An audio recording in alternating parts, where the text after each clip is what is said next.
你是送那个家，那么别人他暖你的泪，不是长大不完，心空留下给他，对你难的吧。你情愿提到哪里算来给他，路尽的去吧。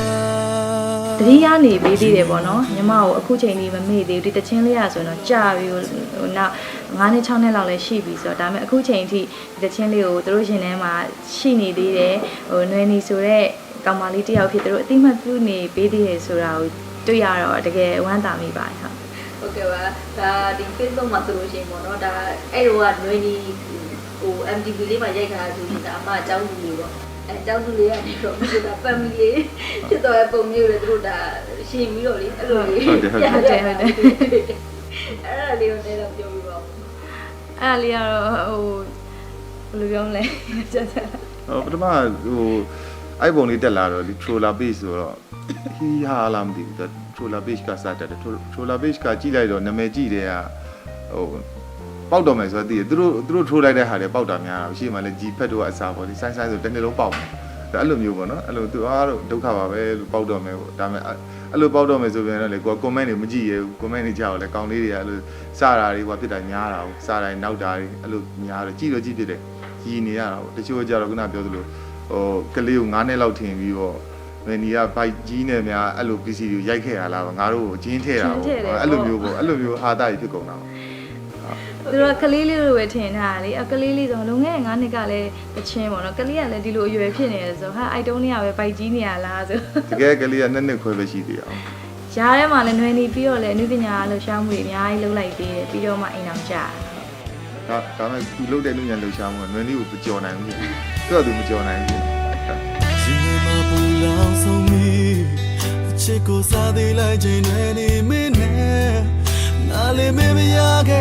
渐渐又多开啦，你情愿提吧？现在你都没不路我这面嘞，哪个来没地个？ပထမဆုံးတော့ကိုညီမင်းခါကျေးဇူးတင်တာပေါ့နော်အရန်ကျေးဇူးတင်ပါတယ်ဘာဖြစ်လို့လဲဆိုတော့သူ့ရင်ထဲကိုတကယ်ကိုဖန်တီးထားတဲ့သူရဲ့ချက်ချင်းမြတ်တာနဲ့ဖန်တီးထားတဲ့တချင်းလေးတစ်ပုဒ်ပေါ့အဲ့ဒီတချင်းလေးကိုသူဖန်တီးဖြစ်ခဲ့လို့ဒါညီမဒီတချင်းလေးမှာတရုပ်ဆောင်ခွင့်ရတယ်ပြီးတော့နွယ်နီဆိုတဲ့ကောင်မလေးအဖြစ်ပေါ့ပရိသတ်ရင်ထဲမှာနေရာတိတိလေးအတိမပြုခြင်းခံရတယ်ပေါ့ဟိုအဲ့အတွက်အကိုညီမခံအရင်ဆုံးကျေးဇူးတင်ပါတယ်ပြီးတော့အကိုနဲ့ပြောရတာတော့သူကဟိုတိုက်တိုက်ဆိုင်ဆိုင်ပဲပေါ့နော်အဲ့ဒီကဟိုဒီဟာလေးမတက်လာခင်မှာသူအဲ့ရှေ့ညကလေတဲ့သူနွယ်နီတချင်းလေးကိုသူဆိုလိုက်ရတယ်ပေါ့အရှေ့တရက်မှာလည်းသူနွယ်နီနဲ့တိုက်ဆိုင်တာလေးသူဖြစ်တယ်ပေါ့နော်အဲ့နောက်နေ့မနေ့ကျတော့ကြည့်လိုက်တော့ညီမပုံလေးကလည်းတက်လာတော့သူကတိုက်တိုက်ဆိုင်ဆိုင်လေးဖြစ်တယ်ဆိုပြီးတော့ပြောဖြစ်တယ်ဟုတ်ခံစားရတယ်ဘဝချင်းလဲတူတယ်ဘဝချင်းလဲတူတယ်ဆိုတာကိုညီမင်းခိုင်ရဲ့တကယ်ရင်ထဲကနွယ်နီကောင်မလေးကလည်းလက်တွေ့ဘဝမှာသူလည်းသူ့ဘဝလေးနဲ့သူပေါ့နော်အိမ်တော်ရသားနဲ့အဲ့လိုမျိုးဖြစ်နေတယ်အဲ့ဒီမှာနွယ်နီးဆိုပြီးတော့ဟိုခန်းစားတက်ဝင်ပြီးတရုပ်ဆောင်လိုက်ရညီမလည်းပြီးလက်ပြီးတော့အိမ်အောင်ချခလေးမွေးနာမည်စီးနေတော့နွယ်နီးပေးလိုက်တာနဲ့ချက်ချင်းတနာမည်ရတန်ရအောင်နွယ်နီးစဲနာမည်လေးကစီးနေရဖြစ်လိမ့်မယ်အဲ့လိုမျိုးလေးတော့အမှတ်တရလေးရှိတယ်ဟုတ်ဒါဆိုအပြေကနွေနီကောင်မလေးကလည်းဒါဘဝတစ်ခုဖြစ်နေလို့ဟုတ်မြင်တော့မမြင်ဘူးဟိုဒီမှာကိုညီမင်းခိုင်ပြောတာပေါ့နော်ကိုညီမင်းခိုင်မြင်မှရမနေဘူး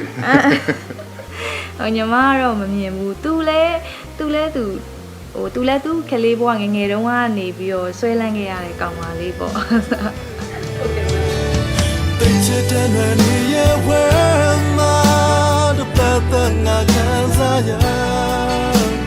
你我都对面不听路。ဆိုဖြစ်တယ်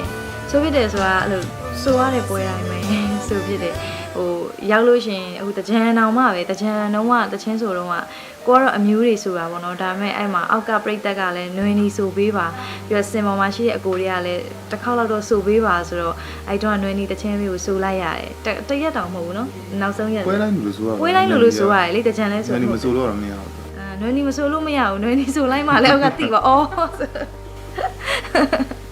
အဲ့တော့ဒီဆိုတော့အမနွေနီတဲ့ကောင်မလေးပါဟုတ်တယ်အောက်ကလည်းအဲ့လိုနာမည်တွေပါခေါ်ရင်တော့ဟိုကျင်ညာတဲ့လူကဝင်းလဲသူလို့ကျင်ညာလိုက်တော့သူတို့ကမဟုတ်အောက်ကနေနွေနီးဆိုလို့ပြန်ခေါ်တ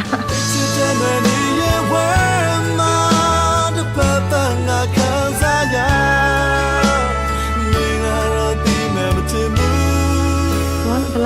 လဲဆိုရင်တော့ဘဝမှာတော့လို့မမေ့နိုင်တဲ့ဘဝမှာမမေ့နိုင်တဲ့အမှတ်တရတစ်ခုပဲပေါ့နော်ဘယ်လောက်ကြိုက်လဲဆိုတော့အဲ့တုန်းကတော့တချင်းလေးရိုက်တဲ့အချိန်မှာတချင်းလေးကရိုးရိုးလေးပဲကျောင်းတချင်းလေးဆိုအဲ့တုန်းကကလေးဆိုလေအချစ်တချင်းလေးဟိုအချစ်ဆိုဒီလိုကျောင်းတချင်းမဟုတ်ကျောင်းတချင်းတွေပဲကွာတိတ်မကြိုက်တယ်ဘူးအချစ်တချင်းမျိုးလေးတွေကြိုက်တယ်အဲ့လိုမျိုးလေးဒါပေမဲ့ကွာကျောင်းတချင်းလေးမှာတရုပ်ဆောင်တော့ဟိုအတန်သူ့တချင်းလေးကနားထောင်လိုက်တာကိုနဲ့ဟိုတကယ်ကိုပေါ့နော်ဒီကောင်မလေးကိုလွမ်းနေရတဲ့ခံစားမှုမျိုးရတယ်ပြီးတော့အဲ့တချင်းလေးကဘဝမှာညီမဘဝအတွက်ညီမအမှုပညာတွေလုပ်ခဲ့ရတဲ့တောက်လျှောက်အတွက်ဟိုညီမရခဲ့တဲ့နေရာတိတိလေးလို့ညီမမှတ်ယူထားတယ်ပေါ့နော်အဲဒီတချင်းနဲ့ညီမနောက်အသက်တွေကြီးွားတဲ့အချိန်ကြီးညီမဘဝရဲ့အမှတ်တရအနေနဲ့ဖြစ်သွားမှာပဲဘာလို့လဲဆိုတော့ညီမလုပ်ခဲ့တဲ့အမှုပညာတွေကဒီຫນွယ်အနေနဲ့ရှင်ဘာမှမဟုတ်တော့ဖြစ်သွားအဲ့လောက်ထိကို तू ကလွှမ်းမိုးနိုင်တယ်ပေါ့ဟုတ် ဟုတ်ကဲ့ပါဒီညနေတစ်စင်ပေါ့နော်ကိုနေမင်းဟန်ကိုပြောချင်တာလေးရှိတယ်နဲ့တော့ပြောပြပါလား မိမမြန်မြန်ရပါစေလို့